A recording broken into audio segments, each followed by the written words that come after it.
Ladies and gentlemen, it's an honour and a privilege to be here, I imagine. Yeah, well done me. I went out earlier to get a cup of coffee. Someone came up to me and said, "Are you Jimmy Carr or do you just look like Jimmy Carr?" I said, "Both." You know when you go around to a friend's house for the first time and they say to you, "Did you find it okay?" What are you meant to say? "No, I'm still lost." A lot of people think I'm posh. Who here thinks I'm posh? Yeah. Well, compared to you, yes. But I'm not as posh as people think. I actually went to one of the roughest colleges in Cambridge. Fame is weird. I'm at a very weird level of fame now where people come up to me and say hello to me in the street. Yeah, it's very flattering, it's lovely, but then they'll insult me when they're talking to me. They'll say things like, "You're not as fat as you look on TV." What do you mean, not as fat? Well, this is my favourite. They go, "You're actually quite funny." Like they're saying, "Imagine my surprise, you're not totally fucking shit." So I'm flattered they've said hello, but then I'm angry they've insulted me. So I'm angry and flattered at the same time. Those are weird emotions to have at the same time. So I try and do the same thing back. I say, "Well, you're a super little cunt."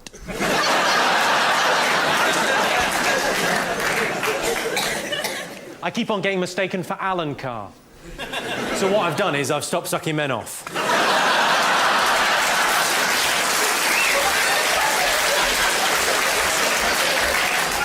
That was my hand symbol for no more cock. I don't quite know what that round of applause was for. Was that you thinking that's a very funny joke, or homosexuality is just about willpower? People often ask me, "What were you like at school?" So I tell them, I was a little black girl. There's about half of you laughing, half of you thinking, "Was he?" You would never know. Wetting your bed is embarrassing as a child, but as an adult, wetting a child's bed is mortifying. It's almost impossible to explain that shit away. Well, it's early on in the evening. Let's try some easy jokes to start with, shall we? Good luck.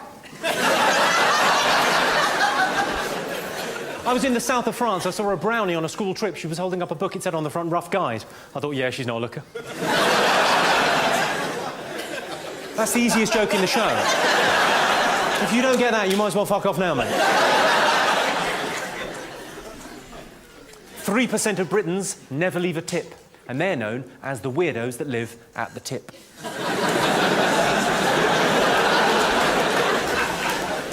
I saw a headline, it said, "Britain faces crisis." I thought, what, we're running out of faces? When someone recommends a book to me and they say, "It's a page-turner," I always think, yeah, I know how books work. I bought a home pregnancy kit. Turns out my house is pregnant. We're thrilled, we're having a shed. I got interviewed last week by a very nice young lady. She said, "What's your house like?" I said, "I've got a semi."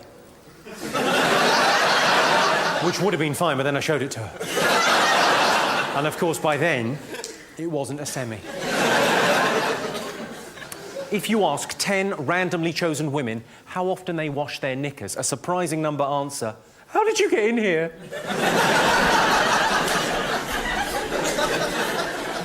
Treat them mean, keep them keen. That's what they say, isn't it? Treat them mean, keep them keen. But I think you've gone too far if you're using a Stanley knife. Of course, a lot of women stay with their men even if their men hit them. A lot of women will stay with their husbands even if their husbands beat them. I tell you what they need, a slap. Where's your self-esteem? Silly cow.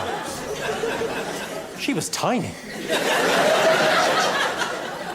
Of course, the thing people never say about domestic violence, and it strikes me as being just so very obvious, but people never say this about domestic violence, is just how fucking stupid it is. I mean, you're hitting your wife. It's your wife. You might as well key your own fucking car. Think about it. You don't like her now, you're not going to like her anymore with 2 black eyes and a bit of a face on, are you?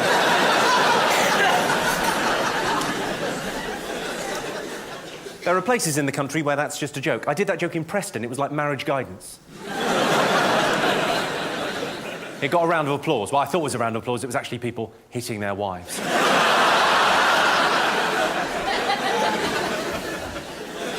When I was a kid, I was scared of the dentist. He was a paedophile.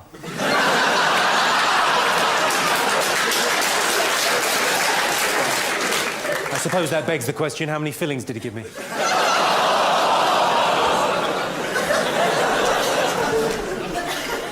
I believe each and every child should be given a chance, and that's why, if they can guess the number I'm thinking of, I let them go. Is anyone in from around the country? You're from London? Where are you from? Whereabouts are you from, sir? Doncaster. You're from Doncaster, and you're down here just for the lights. You'll be back and telling people, oh, I was inside. It was like a cave, but it was like daytime at night. Couldn't make a head and a tail. Candles. Candles? Yes, they're like candles. Well done, you. It's lovely to have you. Now, mark off back. New Zealand. New Zealand? How's it going over there? Is it all right? It's not bad. You still having that problem with Saruman and his orc army?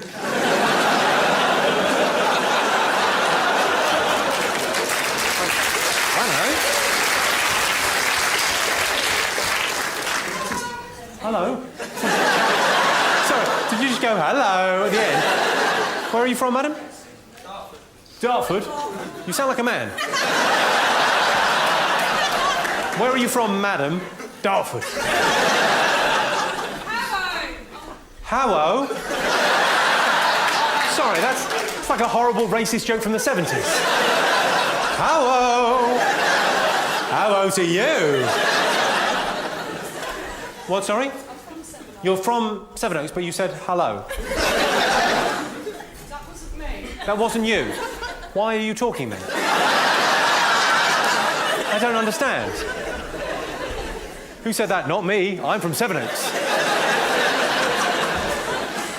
What do you do, madam? I'm a student. You're a student. What are you studying? Drama. Drama? Really? You know, I always say the same thing. Whenever I meet a drama student, an aspiring actress or an actor, I always say the same thing to any aspiring actor or an actress I meet. I always say, I'll have a coffee, please.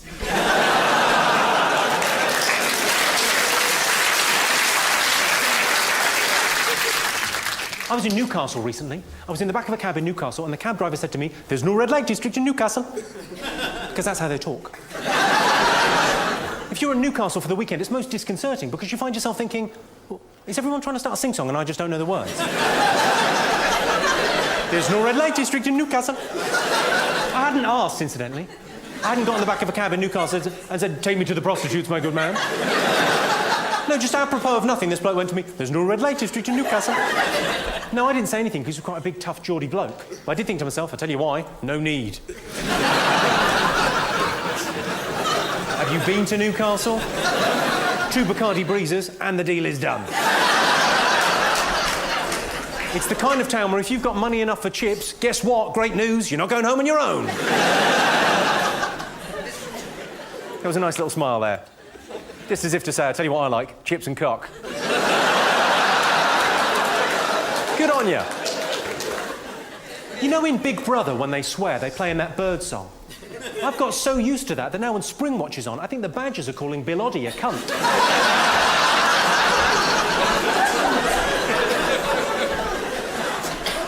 I had a friend come round to my house the other day, distressed and distraught. He was nearly in tears, a grown man.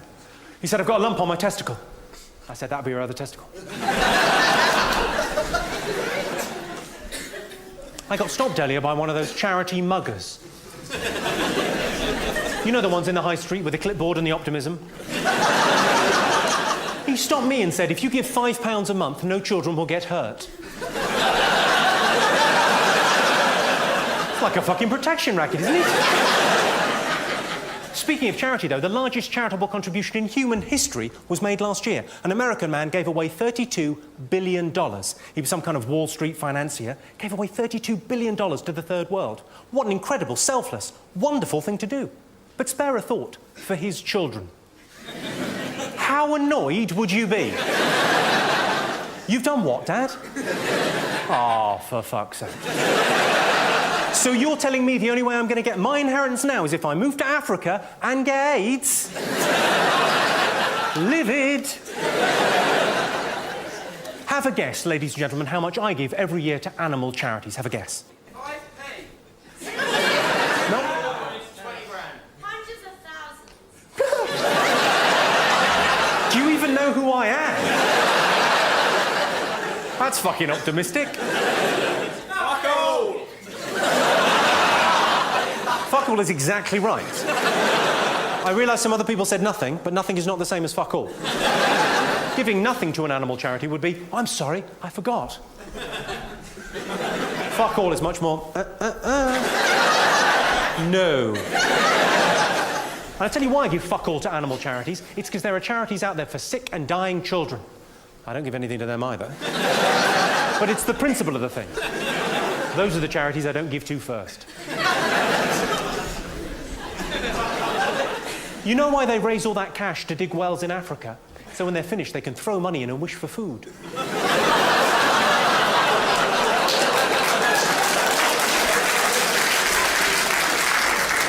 I know you think that's offensive, but it's not when you compare it to this. The Make-A-Wish Foundation. Are you all familiar with the fine work the Make-A-Wish Foundation do? Broadly speaking, they make dreams come true for the terminally ill. What could be more worthwhile? They're a great organisation. I thoroughly approve of what they do. My only problem with them is the name. I think they should be forced to change their name. From the Make-A-Wish Foundation to the No Make Another Wish, we can't do anything about that foundation.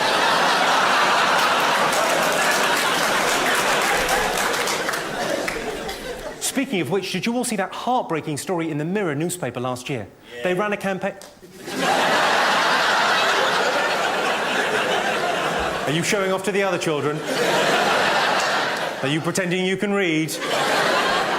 By heartbreaking story, do you mean the tits on page 3? What, sorry?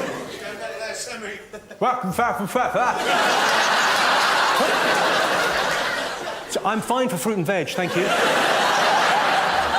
I presume that's what he's talking about. Hey, hey, hey! It's nice that you're here, though. It's a night off for someone, isn't it?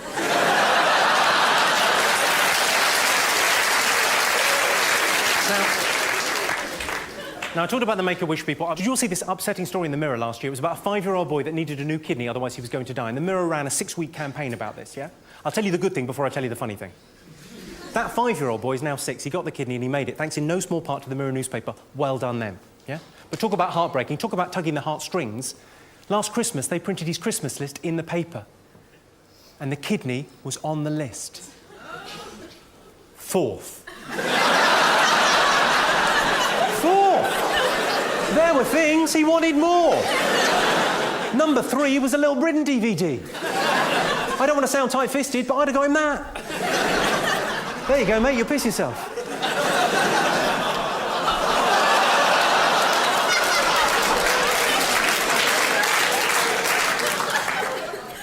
I'll get someone to explain what kidneys do after the show. I was at a party, I was chatting to a guy. He said, "What does your girlfriend do?" I said, "Anything but anal." I'm joking. She loves it. I'm in a long-term relationship, but I'm not married. Is anyone else in that situation?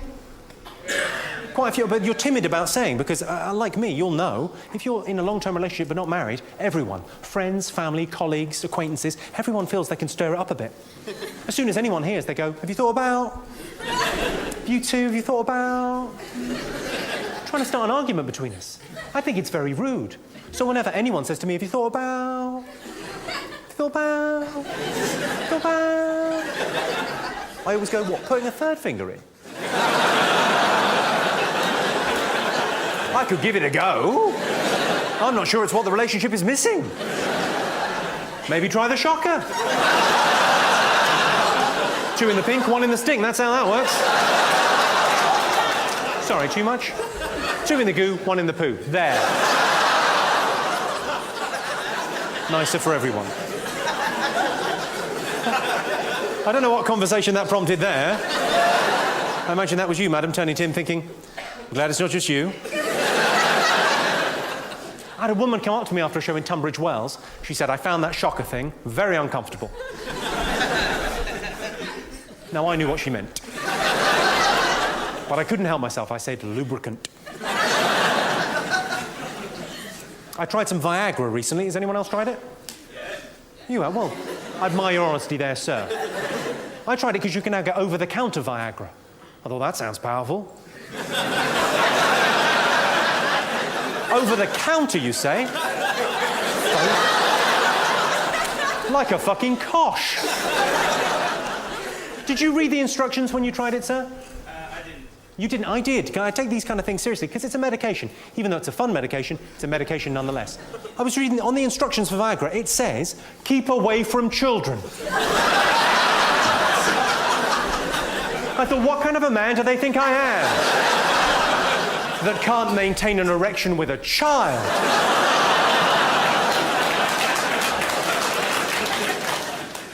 Well, the fact a child has applauded that very loudly.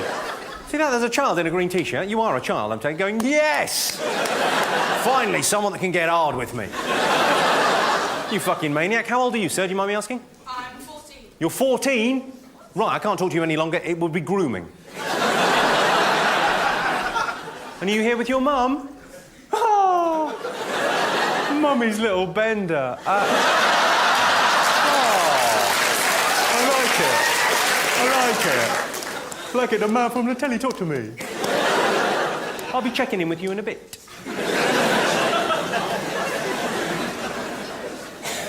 Well, that brings me very neatly onto the next bit of material. Who here's got kids?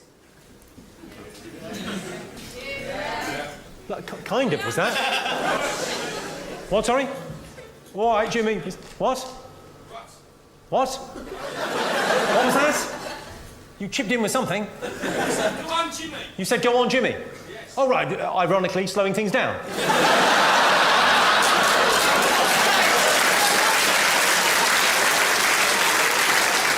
You often do that, just stop people in the street and go, on with your day. Oh, I just stopped you, just tell you to continue.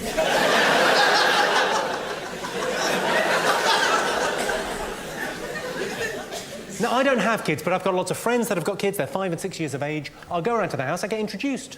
They say, this is Jimmy, he's a comedian. It's a bit like a clown. I go, well, it fucking isn't. And they'll say, shh, don't swear in front of the kids. And then they'll say, would you like to hear a joke? And the little kid will go, yes. And I'm expected to perform. So I say, when I was a kid, I was scared of the dentist.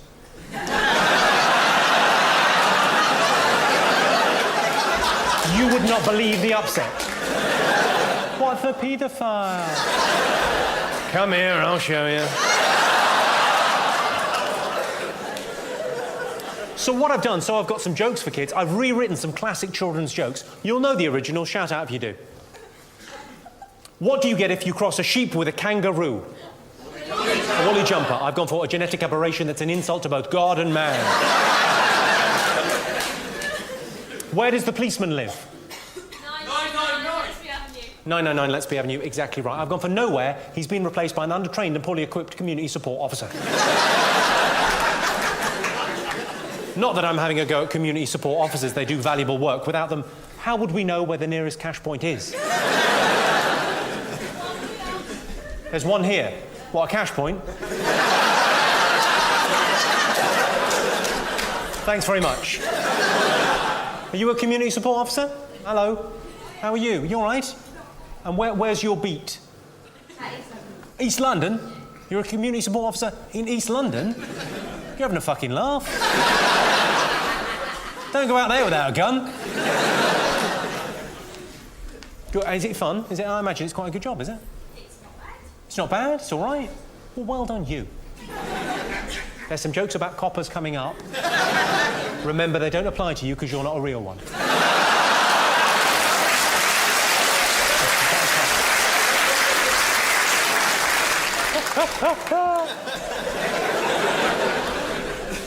Why is it difficult to play cards in the jungle? Cheaters. No, it's deforestation.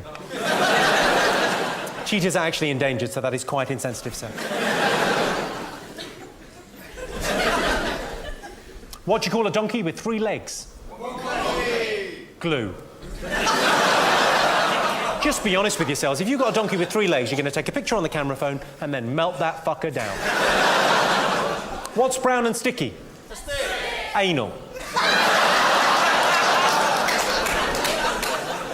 This next one's a little bit different. I think it's funny, which is obviously very important, but it's also educational. Teaches kids about the alphabet and also about social issues, which can be very difficult to discuss with the under 5s. Why did the H kill himself? Because the G had.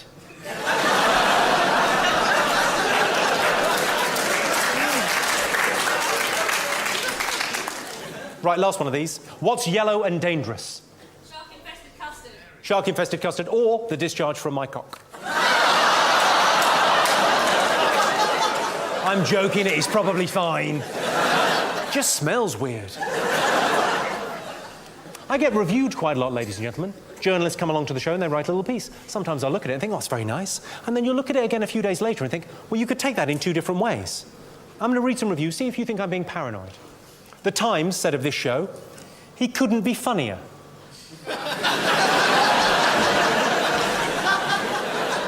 The Guardian said, there's funny, then there's Jimmy Carr. Is that a good thing? Catch him before he gets massive.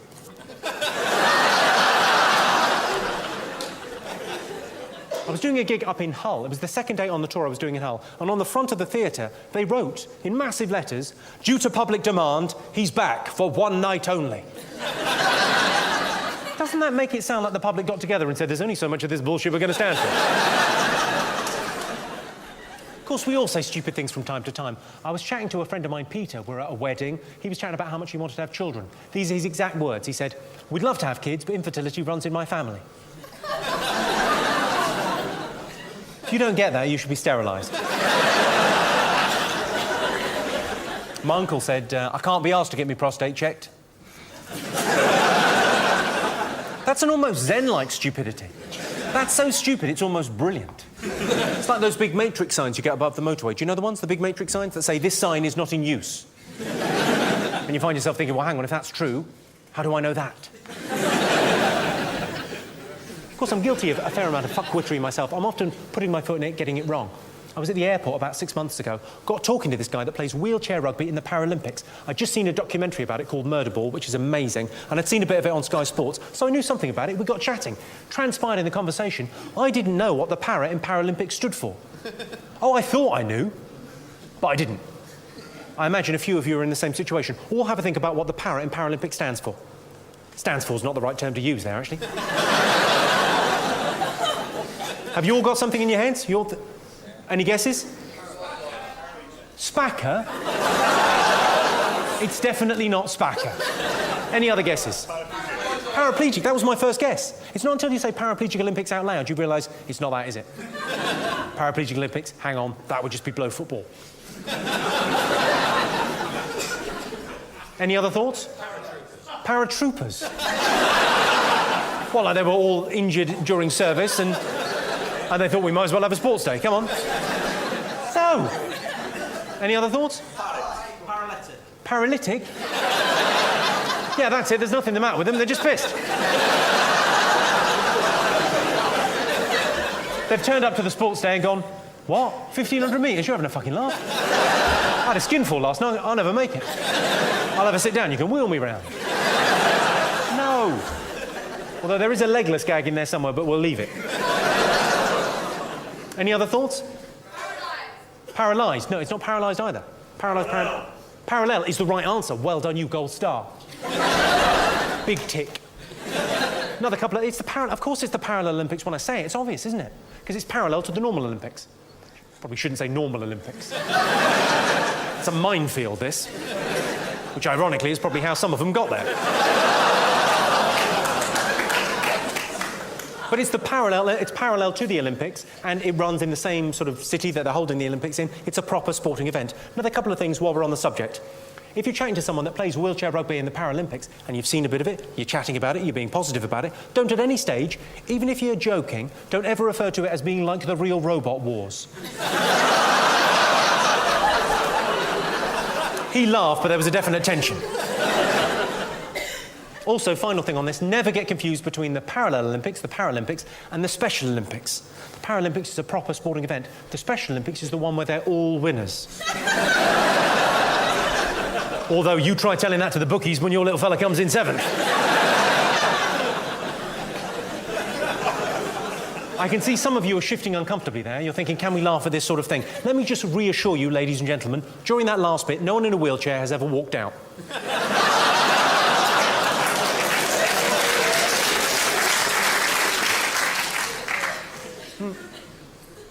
Now, I don't mind proper graffiti. You know, Gary has AIDS, your mum's a bender.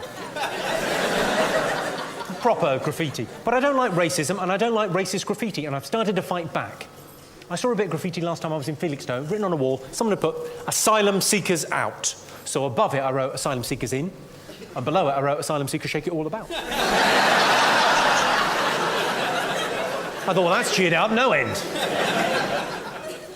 That gave me confidence. I went back to a rough pub near where I live in North London. Someone's written on the gents' wall, "White power." So across it, I've written, "Sill it bang." I saw a disgraceful piece of graffiti last time I was in Stoke-on-Trent. Someone had written on a wall, "All coppers are." I thought that apostrophe shouldn't be possessive. Not about you. I saw a brilliant sign on a police station wall. It said, "Wanted for sex attacks." I didn't know there were vacancies. I thought I should look into that. Flexible hours, you get to work outdoors, you get to meet new people. Speaking of violent sexual crime, and I was. The fella in Ipswich last year that was murdering all those prostitutes, I presume you all read about that in the papers as it was going on. Really grisly, morbid story, but you kind of can't look away. I think some of the reporting as that guy was murdering loads of prostitutes was very irresponsible. The News of the World led with the headline, "The killer is out of control." Now, to me, the headline, "The killer is out of control," implicitly suggests that there is an acceptable number of prostitutes to murder in any given calendar month. The problem with this fucking lunatic is the number he's killing is just not sustainable. At this rate, we will run out of prostitutes in the Ipswich area. And then where will we be? Newcastle.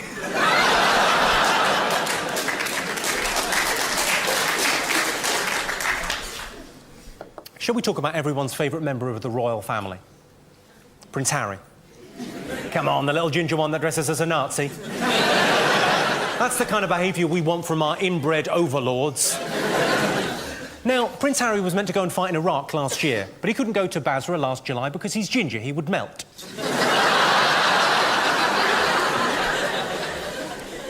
So he didn't go, and actually, while the rest of his unit were fighting in Basra, he was found by a British journalist, tracked down to a strip club in Canada.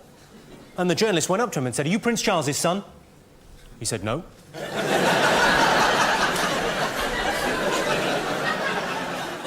It got me thinking, ladies and gentlemen, because he's just got back from Afghanistan. What kind of preparation was that playboy lifestyle for fighting in a war? I know what you're probably thinking. You probably think it'd be much clearer if someone had juxtaposed strip clubs and war in a poem. You're in luck. I've compared and contrasted strip clubs and war in a poem. It is simply entitled Strip Club War. Yeah, a little bit of culture for you, ladies and gentlemen.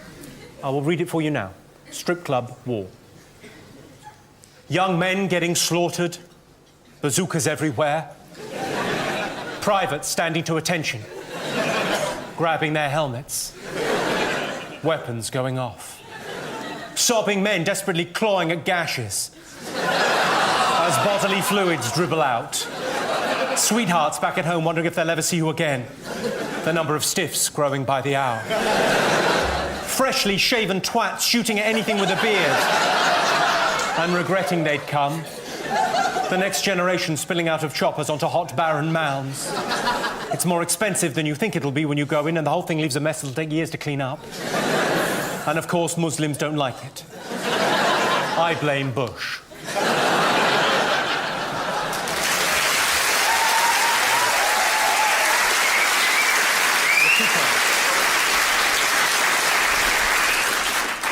I'd like to get to know you all as an audience, but it's difficult to get to know a lot of people in one go. There's only one of me, that's loads of you. What I've devised is a method. Moral dilemmas. These are questions to which there is no absolute wrong or right answer. Just your opinion tells me something about who you are as individuals and who you are as a group. So if everyone joins in, this works. So everyone say yes? Yes! Everyone say no? No! Everyone say, I can think for myself? I think myself. OK. Right, let's do a warm-up first. This doesn't count towards your final score. Just a warm-up, just to get you into the spirit of things. But if everyone could answer straight away, that would be great. Is it acceptable to kill a whale in order to save 2 pandas? Yes! That's about a 90% yes, I would say, this evening. You've thought, yeah, fuck it. Someone go, no. No. All right. Don't worry, it's not going to happen. That's not the finale of the show. Although I wish I'd thought of that. That'd be fucking brilliant. The best response I've had to that recently, I said, is it acceptable to kill a whale in order to save 2 pandas? And someone went, let them fight it out between themselves. Now, for better, for worse, this is the question I use to judge an audience, to judge individuals. If you could all answer, that would be great. Would you fuck your dad to save your mum?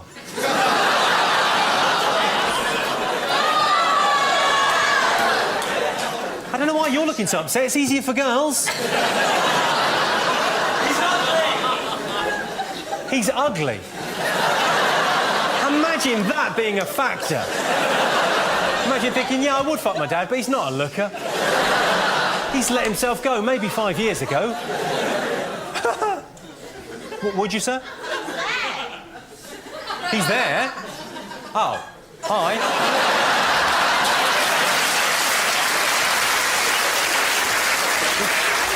So, do you mind me asking, is your mum here as well? Oh, brilliant. Well, we can actually do a proper test. Now, I've got snipers all the way around this building. And they're pointing a gun at your mother, yeah? We're going to kill her. Your mum's been taken hostage. She's going to be killed. We would like you to bum your dad. Well... It's difficult. Yeah, of course it's difficult. I'm not saying you wouldn't be thumbing in a softie. That's fine. I say let her die. You say let her die.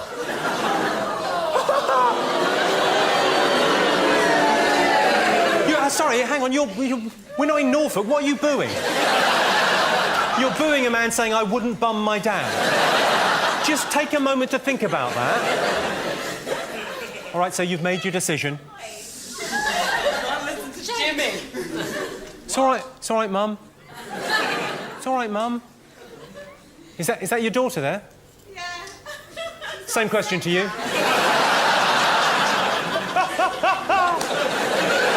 Oh, I love my job. At what point did you think as a family this would be a good show to go and see? Never mind that Lion King bullshit. Let's bring the kids out to see a proper show where we openly discuss incest. The best response I've had to that, someone went, not again.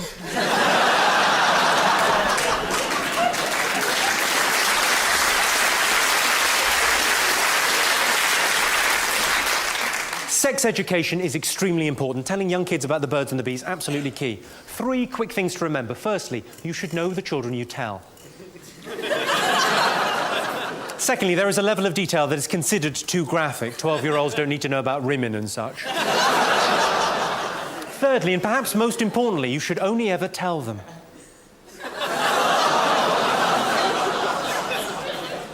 I've got a friend that told me her new boyfriend looked like one of the Proclaimers. I said, well, he can't. He either looks like both of them or neither of them. I like it when identical twins stand face to face, because when identical twins stand face to face, just for a moment you think, ooh, a vase. I've got a friend that told me she was scared of dwarves. I said, you're scared of dwarves? Are you also scared of normal-sized people when they're far away? If you're a dwarf and you're offended by that, grow up. I saw a documentary recently on Channel 4. It was all about faith. And in it, someone went, well, of course, Scientology is a made-up religion. I thought, as opposed to... It's one of my favourite things is to get Christians talking about Scientology. Because the Christian will go, Scientologists, they're nutters, they believe in aliens. And then you can say to the Christian, what do you believe in again? It's a benevolent zombie that's coming back to save you, isn't it? Good luck with that, that will probably happen. Has anyone been to Belfast? Yeah. Belfast, an amazing town, very friendly place. The amazing thing about Belfast, they can tell what religion you are just from your name. I went there with my friend, Rabbi Lionel. They just knew. You ever done this? Have you ever had an argument with someone that you really care about something you couldn't give a fuck about? I had an argument with a friend of mine that I've known for 15 years about whether tomatoes are a fruit or a vegetable. Who cares? Also, it got me thinking, can't something be both a fruit and a vegetable? I mean, what if Graham Norton had a serious accident?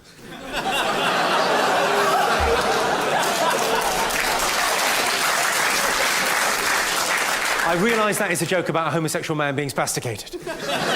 In my defence, I did call Graham and check he was fine with that, and he was. Although I would add, that was a fucking awkward phone call to make. Oscar Wilde famously wrongly imprisoned for homosexuality. At least that's what I thought. And then I did some further reading. Turns out he was gay. So, fair enough. Rules is rules. Come on, you bender. People say to me, you're gay, you just don't know you're gay. I always think that's going to come as a horrible shock, isn't it? What, at some point am I just going to be standing around minding my own business? What's that in my arse? You. Someone shouted out the other night, gay shirt. I thought, oh no. My shirt's been fucking men in the bum. I thought that was a chocolate stain. I tried to suck it out. Have you ever done this? Have you ever been driving along and you've hit a rabbit? The worst thing is the noise. That horrible, familiar sound of a hammer hitting a rabbit.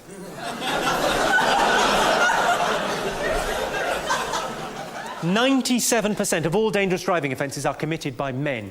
You know what that means? It means 3% are committed by bloody women drivers. You know who you are, you're a fucking menace. I don't think speed cameras are fair. Who's with me? I can't see how they're fair. If I'm driving home from this gig at 12 midnight, yeah, and there's kids playing in the street, they've got bigger problems than me. Well, not anymore, they haven't, but let's say I'm driving home from this gig, 12 midnight, let's say I'm doing 40 in a 30 zone, I get flashed by one of those cameras. How is it fair that my girlfriend gets 3 points on her licence? That doesn't seem fair to me. She's already got 12 points. She's going to have to go to jail. Have you all seen that incredibly powerful commercial on television where the child morphs back to life, having been run over? Yeah. Incidentally, that's why you're not allowed to leave the scene of an accident. You missed the best bit.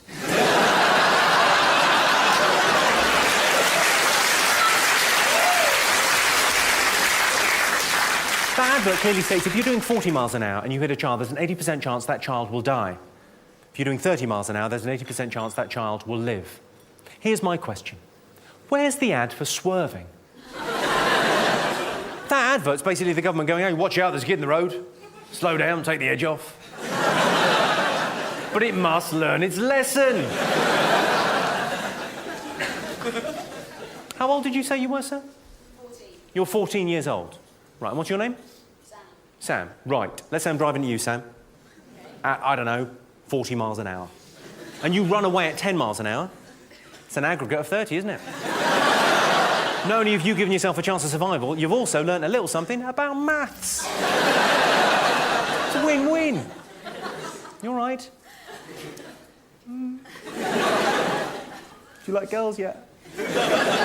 You probably don't even know you're gay. Do you know you're gay? You do, you're fully aware. OK, well, yeah, not. Definitely not, because we haven't got a camera pointing at you or anything. That'd be fine. Enjoy school.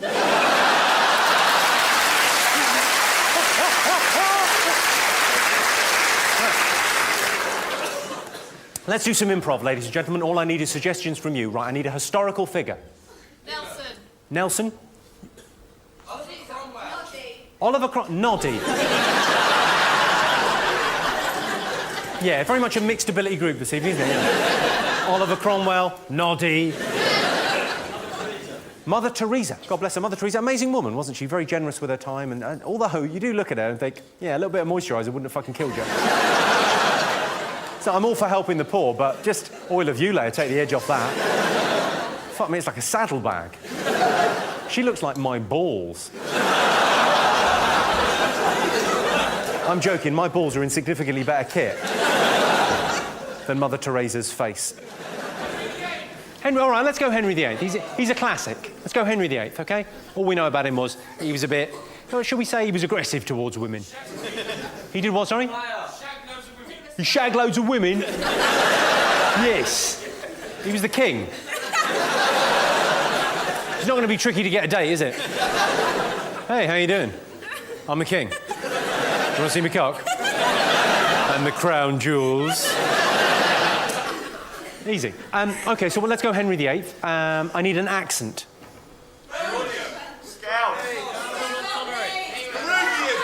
Peruvian? How optimistic are you? Australian. I can do Australian. Are you? Oh, you get fucked. Are there Australians in? Well, what am I talking about? Saturday night, they're working behind a bar. Of course I am. Okay. Right, I need a superpower. America? How's that helping?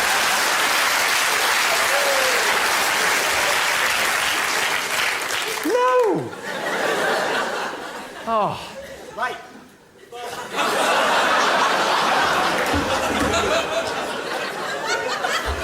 I'm pretty sure, I definitely said superpower, didn't I?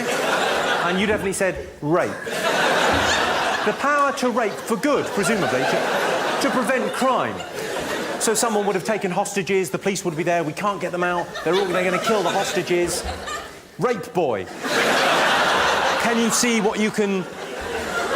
Yeah, I could... Officer, don't worry, I'll get in there. I'll rape him first. And then I'll rape the other fella. And then I'll rape them back. I don't think rape could really be construed as a... The understanding of women. You... How old are you, sir? You seem jaded before your time. You're 17. How can you not understand 17-year-old women? All you need to know is that. Hey. It's easy. Do you know how to buy cider? Cider, wait to ripen, and bang. And then off to play on the PlayStation. And if you get good enough with the PlayStation, you can bring her off in about half a minute. Bendy cock. A bendy cock? Oh, yeah, that'd be handy, so I can fuck things round corners. It's like the extra long arms. Like extra long arms? Big veiny... It's what, sorry? Inspector Gadget. Like Inspector Gadget? Have you ever seen an episode of Inspector Gadget? It's good. Yeah, it's good. I don't think that was Inspector Gadget. I think you were abused as a child. I'm just going to get out my special arm.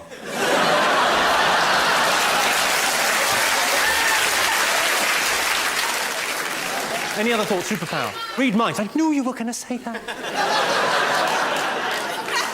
Let's go for mind reading. Mind reading sounds like that's a good power to have. So, Henry VIII, Australian mind reading. Okay. I need a belief system. Any others? Buddhism. Muslim, yes. Because the great thing about Islam is they can take a joke.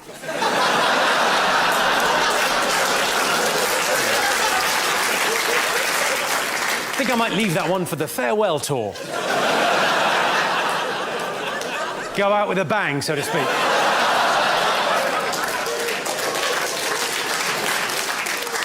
Any other belief systems? Creationism. Creationism is quite good. The crazies that believe that everything was built in 7 days, is it? Yeah. Any creationists in? No. Not really my target audience. People that amazingly naive. God love them. Or Americans, as we call them. OK, so a creationist, Henry VIII, Australian accent, superpower, what do we go with? I knew that. You just had to think it, and I would have got it. OK, finally, I need something you find in a kitchen. No. A woman?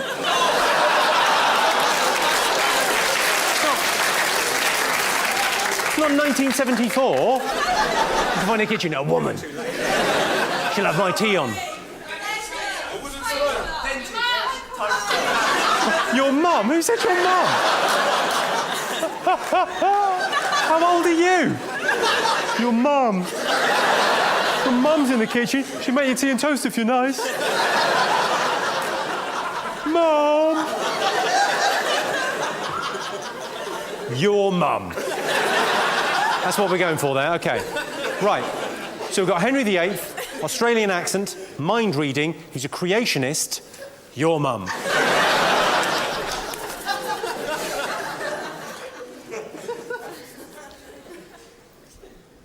Should we leave it there? Genuinely. That is all the improv I do. That's my favourite bit, the bit where people shout out suggestions. The actual play bit at the end, I always think, is a bit shit. I'm always suspicious they might just be making that up. You actually look disappointed as an audience now. You're like, oh, I thought it was going to be really good. The Aussie Henry VIII and his mum. Oh, yeah, do you want to get married? I can read your fucking mind.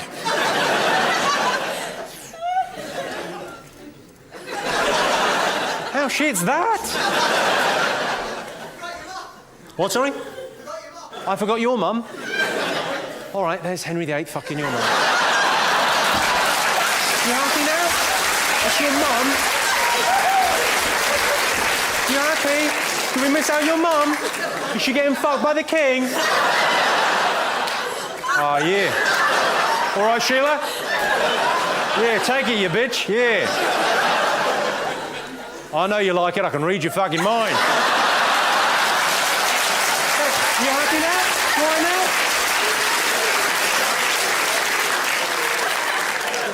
Well, that's cheered things up, hasn't it? For a moment there, that poor man was worried, is my mum not going to get fucked in this?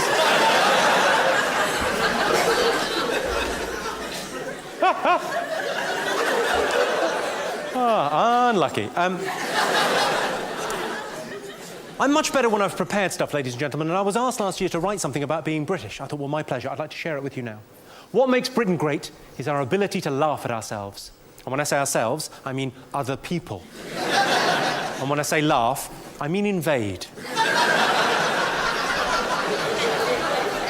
But Britain is proud to boast that we're home to the most hard-working, diligent and adaptable workforce in Europe, the Poles. They're bloody good, aren't they? Yeah. Round of applause for the Poles. Of course, you get a lot of right-wing people saying, oh, these Poles, they come over here taking our jobs. I was thinking, if a guy from Poland arrives, he doesn't speak the language, doesn't have any money, doesn't know anyone, and he takes your job on the first day, you're shit. Fuck off.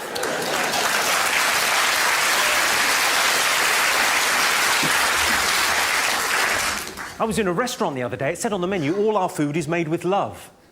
I thought, I know a chip shop, they shut down for doing that.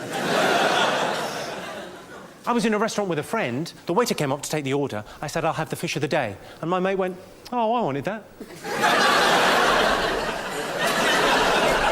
I'm trying to lose a bit of weight at the moment, so I'm eating porridge every day for breakfast. Does anyone else eat porridge for breakfast? Yeah. It's fucking boring, isn't it? I'm like 4 spoons in thinking, this is actually depressing. I wouldn't mind dying.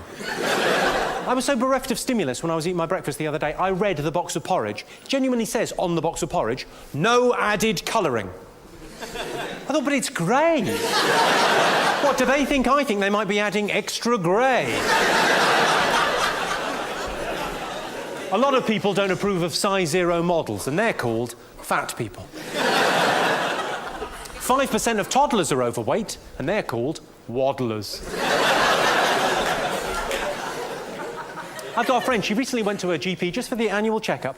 She was classified by her own GP as being morbidly obese. Who came up with that term? That's so unnecessarily harsh. Morbidly obese. As if she doesn't have enough on her plate.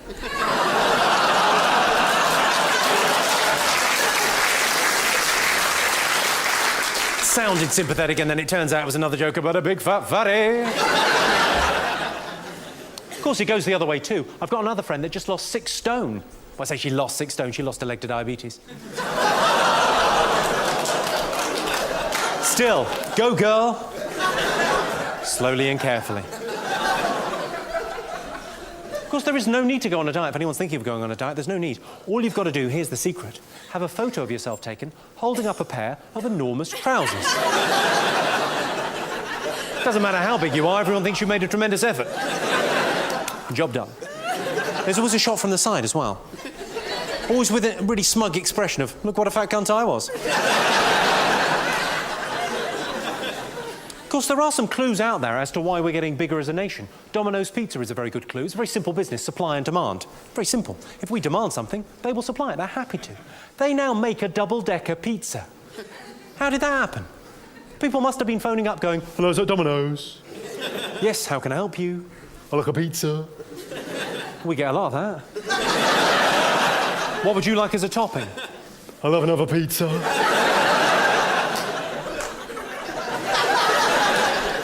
Of the 5 fruit and veg you're meant to eat every day, I think you know you're fat if you count Jaffa cakes. Should we talk about Gillian McKeith, the woman from You Are What You Eat, begging the question, what did you eat, the witch from Rent-A-Ghost?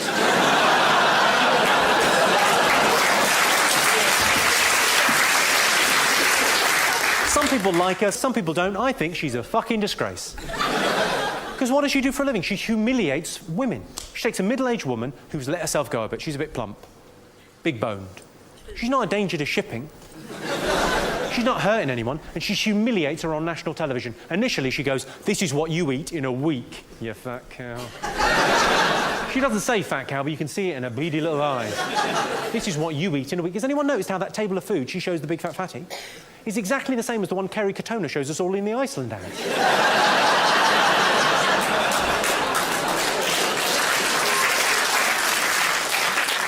And then, the piece de resistance. Shit into this. What? Like it's the most natural thing in the world. She goes, shit into this. Then she's got the audacity, the brass neck of the woman, to go, your poo's a bit smelly. It's made of shit, Gillian. I think I may have solved this riddle. The reason that is a little bit reeky is it just fell out of her ass. It's still warm, you fucking maniac. Most people that get cosmetic surgery are disappointed with the results, but they look pleasantly surprised. Have you ever got mixed up between car booting and dogging? It's embarrassing, isn't it? I paid 50p to fuck a guy's wife. Dogging, or pay and display, as I like to call it. Or park and ride. Make-up sex is amazing after you've had an argument, but inappropriate if you've had a fight with the traffic warden. Women get annoyed when men use the last of the toilet paper. Do you get annoyed at that, ladies? Yeah. So what I've done is I've stopped wiping my arse. And still she's upset. And women, in fact, use twice as much toilet paper as men, which is fair enough. They've got double the number of bottoms. I quite like that as a term for a woman or a lady. I like the term double bum. Have you met my double bum? No, 2 bums, yes. One at the back, as is traditional. Another little fella around the front. Little fella's maybe the wrong term to use, but... I'll use it in a sentence. I was on holiday with my double bum. We were in Thailand. We were having a little bit of lunch in a cafe on the beach. She said, I'm just going to go for a pee. I'll be back in a minute. She was back almost immediately. She said I couldn't go. It was disgusting.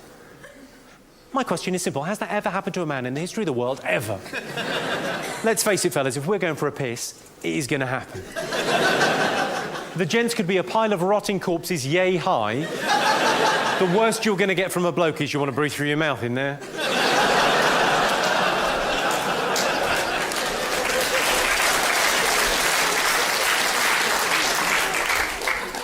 She said a weird thing to me recently. She said she wanted to wear a blindfold during sex.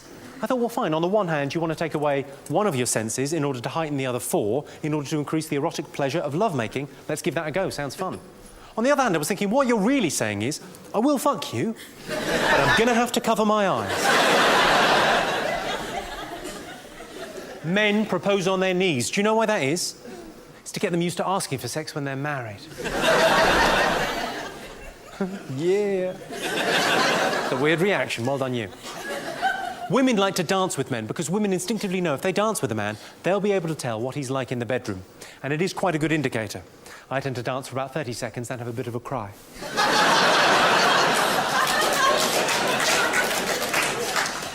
Get the feeling you're laughing at me, not with me there, man. It's very cruel. I've read an article recently about British men's ultimate sexual fantasy. And it surprised me. The results of it surprised me. It was a proper survey. They asked 3,000 men their opinion. I'd like to do a little straw poll in here this evening, because the results of this, I was shocked. Ultimate sexual fantasies. Has anyone got one they wouldn't mind admitting to? Jessica Alba. Jessica Alba. It's a specific person that you would like to bone. Well, I happen to know Jessica Alba does an awful lot of work for charity. Maybe...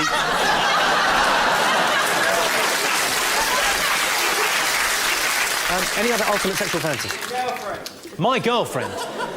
Well, maybe we could double team her. My girlfriend is your ultimate sexual fantasy. Yes, people see my girlfriend and they see me and they say, she's only going out with you because you're famous. And I say, but I am famous. What's your point? Is that your girlfriend? That is my girlfriend. That's your girlfriend? I'm not going to swap if that's okay.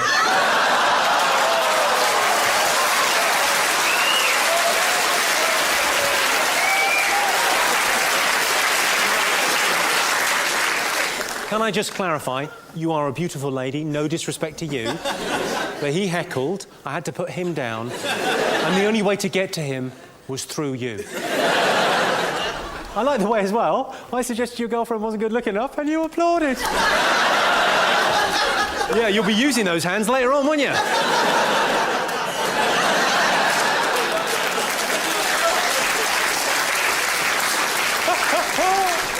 Any other ultimate sexual fancies?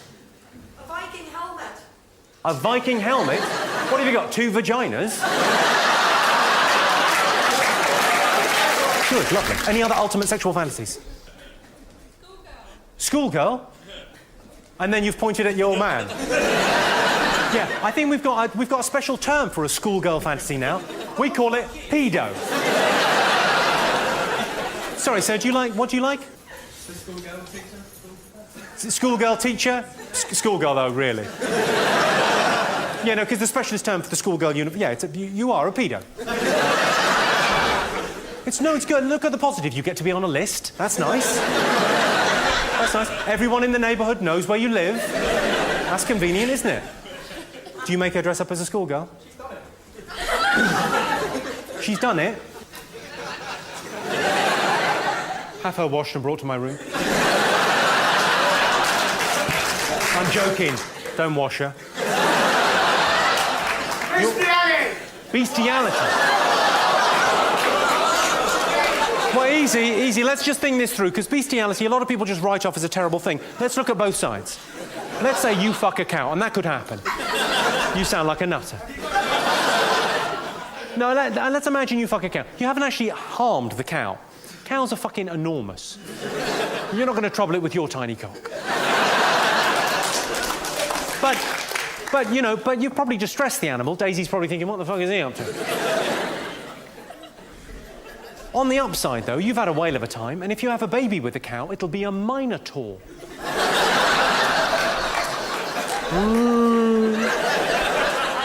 It's like Bully from Bullseye. Just putting it into terms he'll understand. Any other ultimate sexual fantasies? An amputee.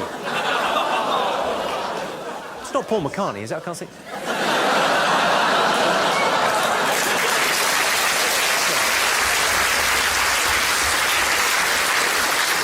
It's a bit weird, the Paul McCartney thing, isn't it? I mean, he's Paul McCartney. He's a national treasure, a global icon. He was in The Beatles, and he couldn't find a woman with 4 working limbs. That's who he had to make do. People, she accused him, I believe, of hitting her. Which is, do you think he hit her? Do you think Paul McCartney hit Heather Mills? I don't think he did, but, I mean, if I'm honest, I would have. No, I'm not advocating violence against women in any way, shape or form, but it'd be interesting to know whether she would spin round like a swing ball. Whoa. And actually, to be honest, she accused him of hitting her with her false leg. That is disgraceful, and that is a lie. I can tell you why that is definitely a lie, because if you hit someone with a false leg, technically, that is a kick.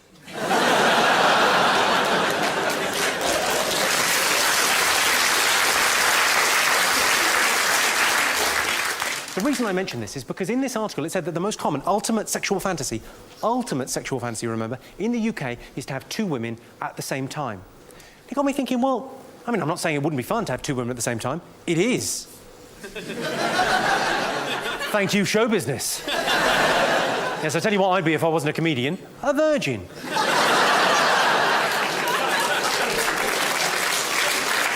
I just think if it's your ultimate sexual fantasy, you're only limited by your imagination. 2 women at the same time is a bit lame. You could have anything you want. You could have a woman with 15 tits riding a unicorn across a rainbow. Never mind 2 women at the same time. I mean, at the very least, go for 3. Because think about it, how much better would it be having sex with two beautiful, attractive women if you were safe in the knowledge all the while you were fucking them, there was another one outside washing the car? That would make it just a little bit better, wouldn't it? I told my girlfriend my ultimate sexual fantasy was to have two women at the same time, and she agreed. But then she was livid when I told her she wasn't either of them. She was going to be the one outside washing the car.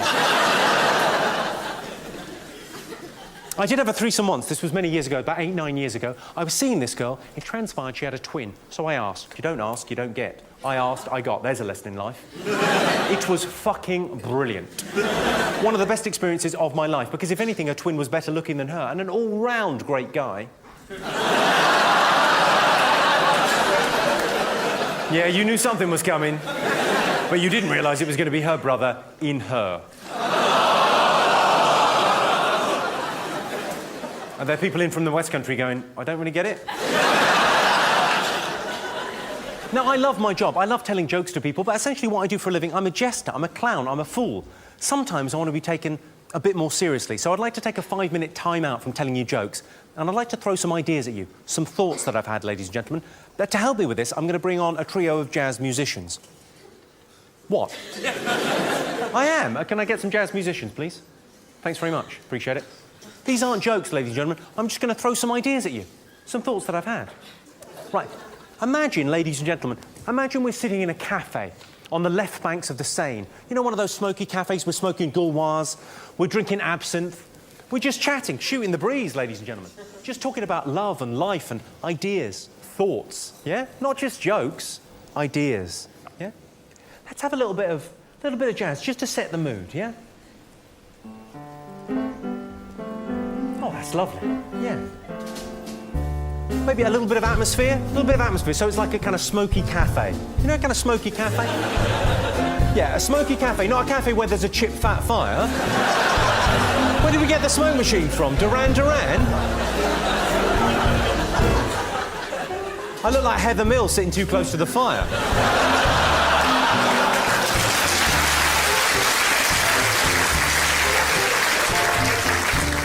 What happens if you spill carpet cleaner? If an amnesiac got Alzheimer's, would they forget they couldn't remember anything? What size do you think the Queen's bed is? If you walk backwards in flip-flops, are they flop flips? Venison's dear, isn't it? Do gypsies ever go on caravanning holidays? I'll ask. The Asterix cartoon character, Asterix. I wonder how rude is his real name. If you were a necrophiliac paedophile that was into bestiality, would you fuck omelettes?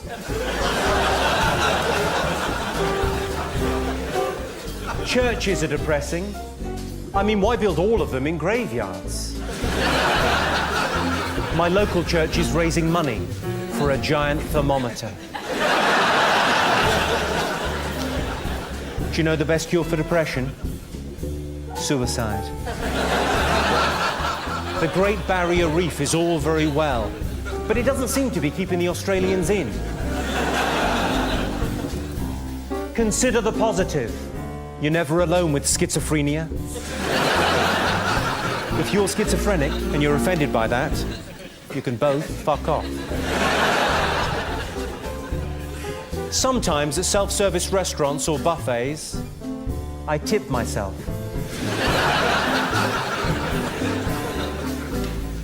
Bad enough if a spider lays its eggs underneath your skin and they hatch out. Worse if it's a goose. If you're 9 months premature, you're just a stain. When someone says, I hear voices, I always think, that'll be your ears. I was thinking, what is it that separates us from the animals? Fences. I'm not superstitious, but I heard about this guy that fell out of the 13th floor window of a building and he died. Spooky. I've had an idea for a shop selling used artificial limbs. It's called the second-hand store. A shoehorn. Sounds like the kind of thing a foot fetishist might get. I'm writing a book on dream interpretation. It's called You've Had Too Much Cheese. Why do gypsies call it a fun fair when it's clearly neither? I'll ask. A snail can travel over a razor blade without cutting itself. Or to put it another way, sometimes scientists get bored. Women blink twice as much as men. Brilliant. Think of all the stuff we can get away with. No, I didn't say anything. I was very disappointed when I went to Wet and Wild. It's a water park. We English are no good at foreign languages until we go abroad, where English is a foreign language. What was the best thing before sliced bread? Bread knife? No, massive sandwiches. If I had an optician's, I'd make them do the shop sign in a blurry font. No man is an island, except the Isle of Man. I'd like to get another tattoo, but I haven't got a tattoo. So what you like about pacifists? It's always darkest just before dawn, and we call that nighttime. Travelodge's slogan is nothing like a good night's sleep.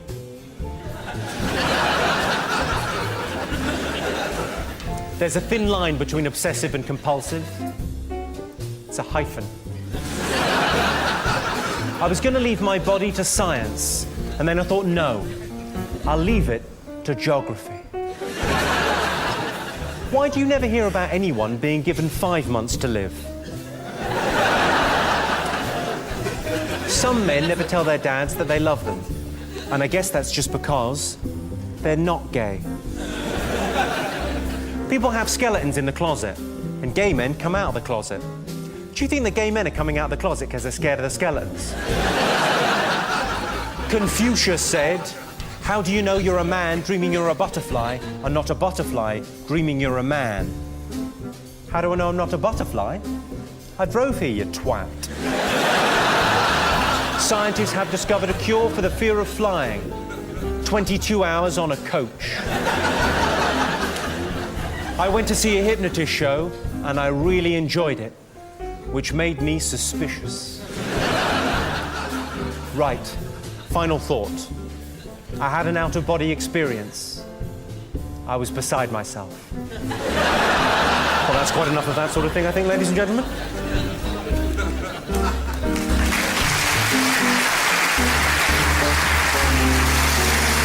The trio there. Thank you very much indeed, gentlemen. Cheers.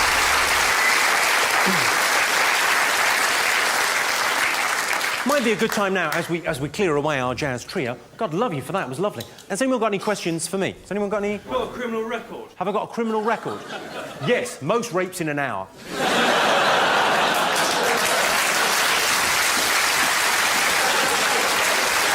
I'm going to take a photo of you, ladies and gentlemen, lest I forget you. You know, well, it's a big deal for me, recording a DVD. I thought I'd take a little photo. Yeah, go on, once. Is it right if your girlfriend wants you to watch her pee? She likes you watching her pee. I'm trying to get you to watch her. She's like, oh, So, sorry. That's it. The question, I get asked that every show. It's weird that you would ask that. So, because she likes a lot of people to watch her pee. Is that your thing? You like people to watch you pee? Well, clearly, yes. He didn't say that for no reason, did he? Do you remember earlier when you said he was a pedo for making you dress up as a schoolgirl? I think it might be payback time. But surely you could just dress her as a schoolgirl and have her do a wee on you. That's fine. That plays into your whole pedo fantasy. Everyone's happy. Apart from anyone with any sort of sense of taste and decency, who are frankly horrified by you too. What's your name, sir? Sam. Hi, Sam. What, sorry? Southwell. Yeah, definitely I need a surname for this. I'm not in charge of the register, don't worry about that.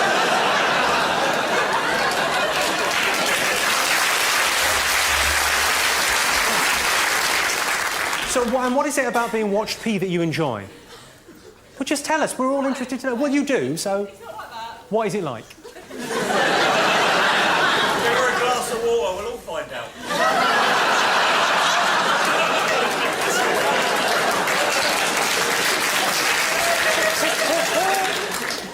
I just think if you've been with someone, you should feel comfortable enough to do anything in front of them. I'm all for that, madam, yes. Once you've been with someone, there's a level of intimacy that suggests that you would be able to pee in front of them or maybe shit on their chest. But some people aren't like us, baby. Some people don't think in the way... They're closed-minded. They've got a sense of, I don't know, appropriate occasion.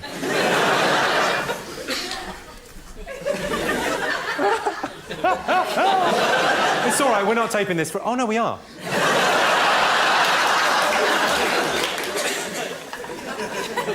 Lovely golden showers. Any other thoughts? What car do I drive? I don't actually drive a car, sir. I roll in one. Motherfucker, yeah, with the bitches in the back, yeah. How you do?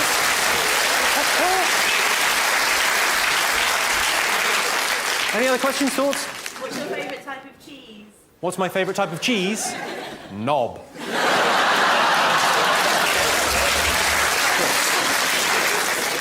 Where's the best place you perform? The best place I've performed? I'd have to say in your girlfriend. It's the law. It's the law. I have to, I'm sorry. I saw a headline in the paper. It said, "Man held after rape." I thought they cuddled. I called the Rape Helpline Centre. They suggested I bought a balaclava. PC has gone mad. You can't say Siamese anymore, so I guess my cat is a conjoined twin. Speaking of hilarious birth defects... Did you all read about that little girl born in India with 8 limbs? Incredible. And she was born into a Hindu family, so they thought she might be the reincarnation of a goddess. That or a spider. But the test for that is pretty simple. They just pop them in a bath and see if they can get out on their own. How annoyed would you be if you got home and your partner said to you, "I've got HIV"? I'd be fucking livid. It's H. I like to try and see the silver lining. I see the world through rose-tinted glasses. I think it's because of this job. Even something as awful as the AIDS epidemic, I like to think of AIDS, in my little head, as a massive game of gay it. Gotcha! Chase me. Sorry, I don't want to sound homophobic. All homosexuals are fucking arseholes.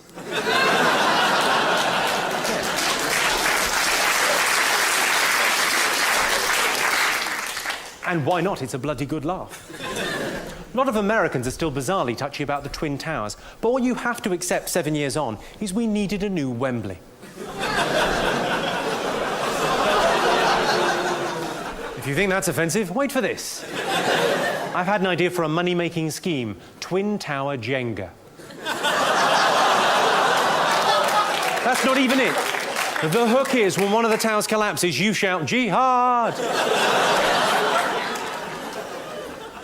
Osama bin Laden. Say what you like about the man, he is world hide-and-seek champion. I was out in town earlier, I saw a disabled toilet. Someone had written on it, "out of order." I thought, I know what disabled means. When I was a kid, I was never scared of the Daleks. I used to be spooked out by the Daleks, but whenever they'd come on, I'd just go, well, if they ever came here, I'd just go upstairs. They can't get me if I go upstairs. But now when I watch Doctor Who, I'm petrified. Because of all the wheelchair access we put in everywhere. They can get anywhere they fucking like now. We're sitting ducks.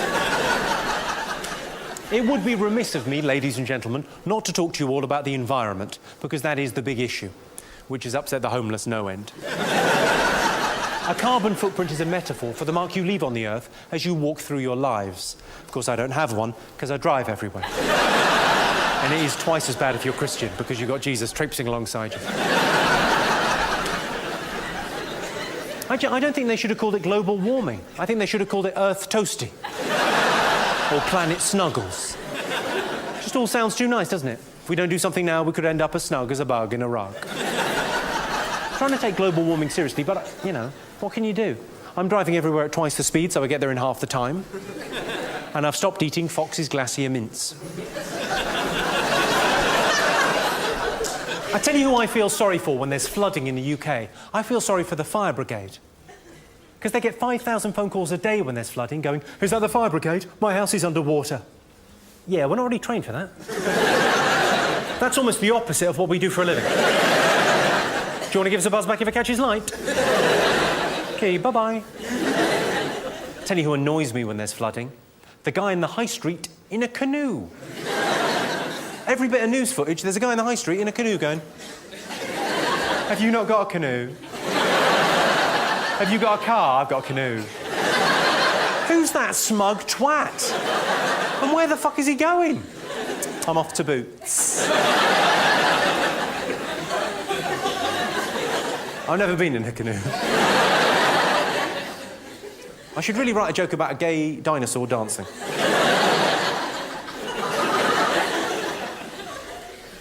Women usually take care of contraception within a relationship, but some men do, and they're called dads. I'm not sure about abortions being available 3 months into pregnancy. I think they should be available right the way up to GCSEs. I like the phrase performed an abortion. Do you think anyone's ever gone, ta-da?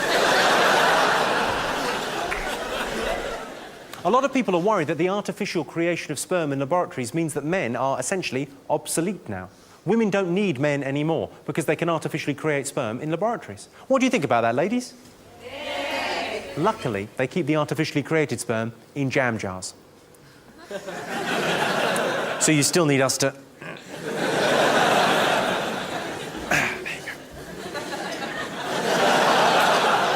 I'm not sure if that's exactly how artificial insemination works. But you get the gist. There's nothing rude about gist. You're making your own jokes now. My girlfriend said to me recently, "We can't have sex, I've got a headache." I said, "I'm going to be right at the other end." Do you want to get back to me if you get a pain in your vajayjay? That's right, I said vajayjay. What of it? I've got an awkward question for you. It's awkward whether you're here on a first date or whether you're in a long-term relationship. It's awkward for everyone. Should you spit or swallow following oral sex? Gargles. Well, there's a fella there that loves the taste of spunk. Now, it's an awkward question. It's very much the cutting edge of sexual politics. I'm going to sort this out for you once and for all. You'll never have to think about it again, ladies and gentlemen. Should you spit or swallow following oral sex? It doesn't matter. Once I've ejaculated, I'm asleep. You can do what you fucking like. You can gargle the national anthem for all I care. As long as it doesn't wake me up or interfere with you calling your cab.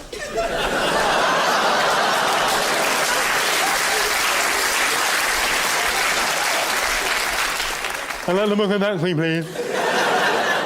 Sorry, that was misleading. She swallowed. That was a deaf girl I was fucking.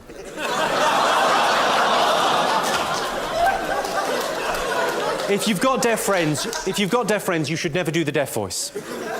Just say things like that. That is pretty much kryptonite to the deaf. If you really want to fuck with deaf friends, say things like that. Because then they know you're saying something. Blah, blah, blah, blah, blah, blah, blah. Blah, blah. How was the deaf girl in that joke using the phone? If you're deaf and you're offended by anything you've heard, I'm going to leave you with this, ladies and gentlemen. It's been a pleasure talking to you. I'm going to leave you with a story about shouting out. I like it when people shout out, when they join in life, whether it's a comedy show or just out in the world. I was at a tennis match 8 years ago, watching Tim Henman play. I'm a big fan of Tim Henman. Anytime he wins a point, he pretends to punch a midget.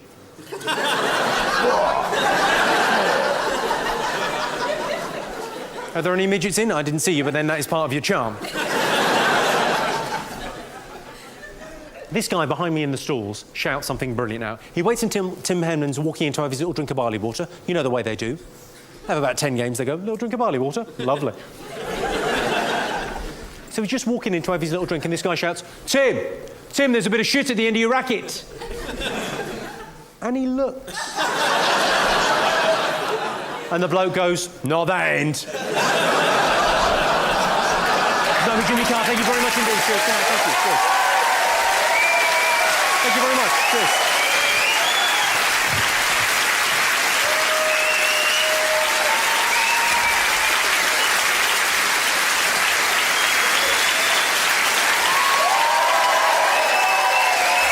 Thanks very much. Good. That's nice of you. Thank you. Thanks. Good. It's a brilliant job, this. It's lovely. You spend an hour and a half talking to people, telling them jokes, building up this reservoir of goodwill. But then you're expected just to fuck off. It's a bit weird. With your permission, I'd like to piss away some of that goodwill. Yeah! On an unpleasant joke. You know, sometimes I'll tell a joke that's a bit edgy, and I feel as an audience you go, oh, that's a little bit close to the... Go on then, you. What are you like? I'd like to tell one now that'll make you go... Oh... Would you like to hear it? Yes! Well, it's a joke about love. Can love conquer all? Or do the practicalities of life get in the way? Well, a great example of this is May to December relationships. Relationships where there's a bit of an age gap. Can love conquer that divide? Or does life get in the way, the practicalities? There's probably as many different opinions as there are people in this room. Here's my opinion, for what it's worth. I think you know a girl is too young for you if you're having to make the aeroplane noise to get your cock in her mouth. Here comes the train into the tunnel.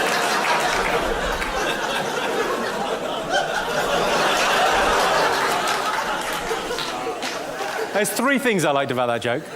Firstly, I like the fact it's a bit edgy. I like edgy jokes. It's about as edgy as I'd want to be. Second thing I like about it, next time you're being intimate with your partners...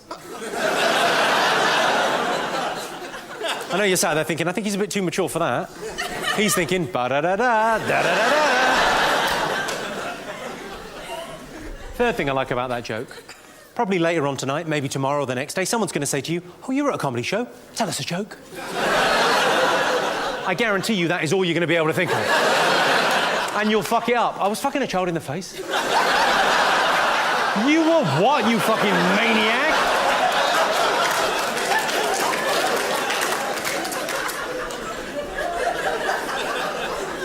I spend a lot of my life driving around the country doing gigs, and I'm often driving back late at night. I don't know how you feel about it, but I always pick up hitchhikers. If I see a hitchhiker, I will pick them up. They always say the same thing to me. They always say, but I don't live in the woods.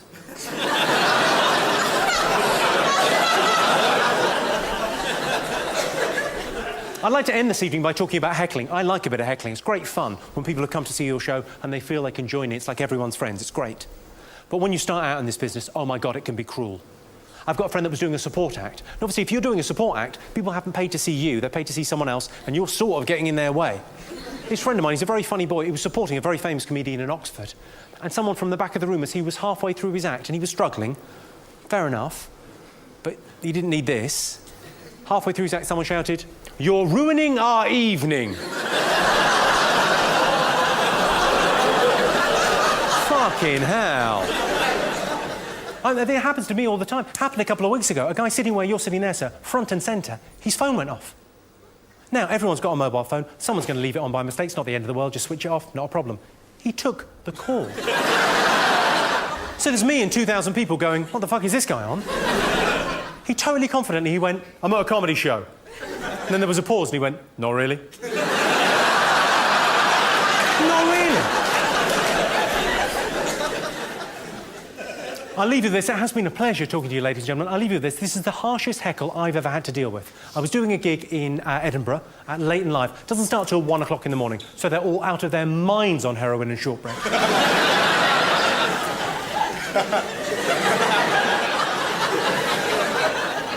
Okay, so it's a late night gig, everyone's drunk and high and out of their minds, and it's all going quite well. I'm about 10 minutes into the gig, and you know, doing my usual thing. It's about 8 years ago, I was pretty new to this game. And this guy from the side shouts very clearly, loudly, confidently, just as I'm halfway through a joke, "My mum died of cancer." I thought, shit the bed, what the fuck? I thought, well, I'll deal with this logically and in order. I said, well, firstly, I wasn't talking about mums, and secondly, I wasn't talking about cancer. And he came back with the epically harsh, "No, but it was funnier than this." Let's now be Jimmy Carr. Thank you very much indeed. Cheers. Thanks.